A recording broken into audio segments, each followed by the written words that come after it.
اور ہمیں یہ باتیں نہیں کرنی چاہیے. وزیر اعظم صاحب نے کہا کہ ہم الٹے سیدھے ہو گئے, پھر بھی آپ نے ہماری بات نہیں مانی. یہ الفاظ, اس طرح کی چیزیں استعمال نہیں کریں. ہمارے ملک میں مجھ سمیت تمام لوگوں کا یہ ایک خیال بھی ہے, خواہش بھی ہے, اور ہمارے اعمال بھی ایسے ہیں.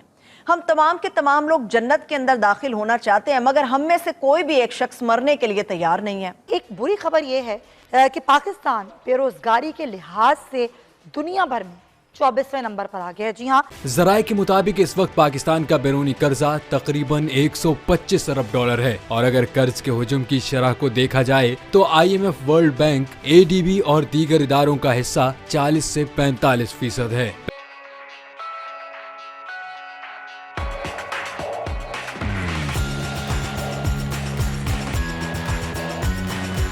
اب بات یہ ہے کہ دیکھیں, میں ایک اور ڈیفرنٹ بات کرتا ہوں, شاید آپ لوگ میری بات کو کسی اور مطلب سے لیں, مگر میں ایک بات ہمیشہ سے کہتا رہا ہوں کہ میں ٹوٹلی کنونس نہیں ہوں سی پیک کی اکنامک وائبلٹی سے. میں بہت بڑی بات کہہ رہا ہوں. یہ مجھے سی پیک کی وائبلٹی کے بارے میں ڈاؤٹ ہے. میں سی پیک کی اکنامک وائبلٹی سے مطمئن نہیں ہوں, اور یہ بات میں نے آج نہیں کہی, میں پچھلے 4-5 سال سے کہہ رہا ہوں. اور میں دوسری بات یہ کہنا چاہتا ہوں کہ یہ جو ہم جیو پولیٹکس کی بات کرتے ہیں, یہ بھی ہمیں اب چھوڑ دینی چاہیے, کیونکہ دنیا میں G20 کی جو میٹنگ ہوئی تھی بنگلور میں, اس میں چائنا بھی شامل تھا, اور انہوں نے چائنا کو یہ میسج دیا تھا کہ جی آپ یہ نہیں کر سکتے کہ کسی کنٹری کے ساتھ نیگوشیٹ کریں اور انٹرنیشنل کمیونٹی کے ساتھ الگ ہو جائیں. تیسری بات جو آپ لوگ دھیان میں رکھیں, وہ جارج پومپیو صاحب کا بیان ہے, بہت پرانا بیان ہے. انہوں نے کہا تھا کہ we will not give you $1 to pay you Chinese debt. تو یہ ساری وہ چیزیں ہیں جو ہمیں دھیان میں رکھنی چاہیے. مگر میں جو آپ کو یہ بات کہنا چاہ رہا ہوں کہ یہ جو ہماری یہ غلط فہمی ہمارے دماغ میں آ گئی ہے, اور جو مستقل جب بھی میں کسی پروگرام میں بھی جاتا ہوں تو مجھ سے لوگ کمپیریزن کرنے لگتے ہیں کہ صاحب یہ اس پارٹی نے یہ کیا اور اس پارٹی نے یہ کیا اور اس نے یہ غلطی کر دی, اس لیے پاکستان کی پوزیشن آج یہ ہے. میں آپ کو یہ کہنا چاہتا ہوں کہ 2002 سے لے کر 2020 تک پاکستان میں مشرف صاحب کی گورنمنٹ رہی, پھر زرداری صاحب کی گورنمنٹ رہی, پھر نواز شریف کی گورنمنٹ رہی, پھر PTI کی گورنمنٹ رہی. اب 2002 سے لے کر اور 2020 تک پاکستان کی اکنامک بنا لیں, اکنامک انڈیا کے ساتھ کمپیئر کر لیں.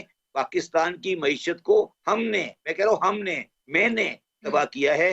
ہم نے سب نے مل کے کیا ہے. جب سی پیک آیا تھا اس وقت سی پیک کی ویلیو $46 بلین تھی. اس میں 11 گورنمنٹ ٹو گورنمنٹ اور باقی جو 34 تھا وہ بزنس ٹو بزنس تھا. آپ میرے آرٹیکلز پڑھ لیں اس زمانے کے, میں نے اس وقت بھی یہ کہا تھا کہ یہ G2G ہے, یہ ہو جائے گا اور یہ B2B نہیں ہوگا. اور میں آپ کو آج پھر لکھ کہہ رہا ہوں یہ بات کہ یہ سیاسی بات نہیں ہے. میں اس کی اکنامکس سے اچھی طرح واقف ہوں. ہارون صاحب انٹرنیشنل انویسٹمنٹ سے ڈیل کرتے ہوں گے, مگر ہم اس کی الٹیمیٹ اکاؤنٹنگ بناتے ہیں, ہم اس کی اکنامک وائبلٹی بناتے ہیں. ہمیں یہ چیز کرتی نظر نہیں آ رہی. یار میری بات سنیں, یا تو بات سن لیں یا درمیان میں نہیں بولے پلیز.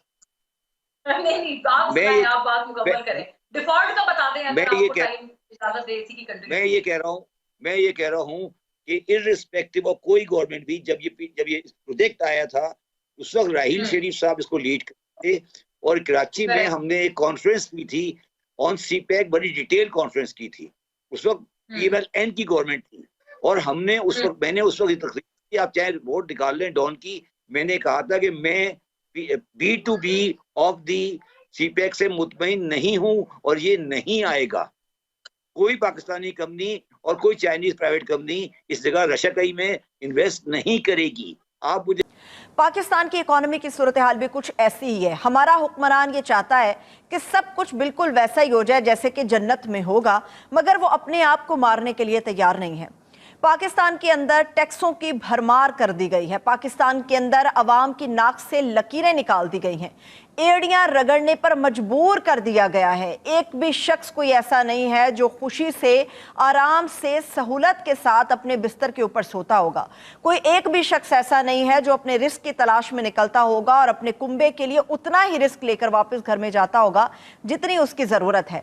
IMF की तरफ से हमने तमाम चीजें पूरी कर दी। हमने अपने लोगों के ऊपर 215 अरब का नया टैक्स भी थोप दिया।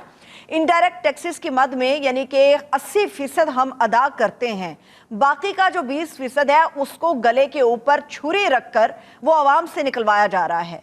बेशतर लोग हैं जो कि आवाम समझती है कि गले में फंदा डाल लेना ज्यादा सहल है इस दुनिया में, इस मुल्क में जीने के लिए। हमारा हुक्मरान कौन है? हमारा हुक्मरान वो है जो आवाम के ऊपर तो ये बात करता है कि गरीब के ऊपर बोझ नहीं आएगा, मगर 10 करोड़ से ज्यादा ऐसे लोग हैं हमारे मुल्क के अंदर जो कि गुर्बत की लकीर से नीचे अपनी जिंदगी गुजारते हैं। हमारे यहाँ 2 करोड़ से ज्यादा ऐसे लोग हैं उन 10 करोड़ लोगों के अलावा जो 2 वक्त की रोटी भी ठीक तरीके से अपने कुंबे को फराहम नहीं कर सकते।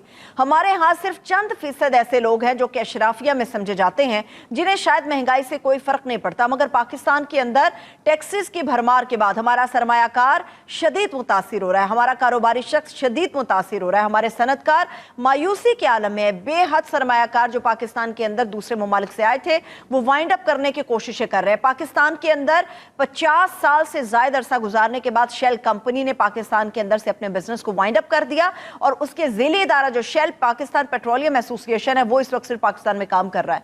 मगर हमारा हुक्मरान ये समझने से कासिर है। न जाने कौन है जो हुक्मरान है, न जाने कौन है जो फैसले करता है, न जाने कौन है जो आवाम के ऊपर मुसल्लत करता है। हमें कोई भी सच बताने के लिए तैयार नहीं है। हमारे यहाँ इस वक्त गवर्नमेंट के अंदर बैठे जितने लोग हैं वो तमाम के तमाम जितने भी मिनिस्टर्स हैं या उनकी फैमिलीज हैं या उनके बच्चे हैं, पाकिस्तान में रहते हैं, पाकिस्तान में एंजॉय करते हैं, यहां से माल समेटते हैं, मगर कोई भी इस धरती के लिए टैक्स देने के लिए तैयार नहीं होता।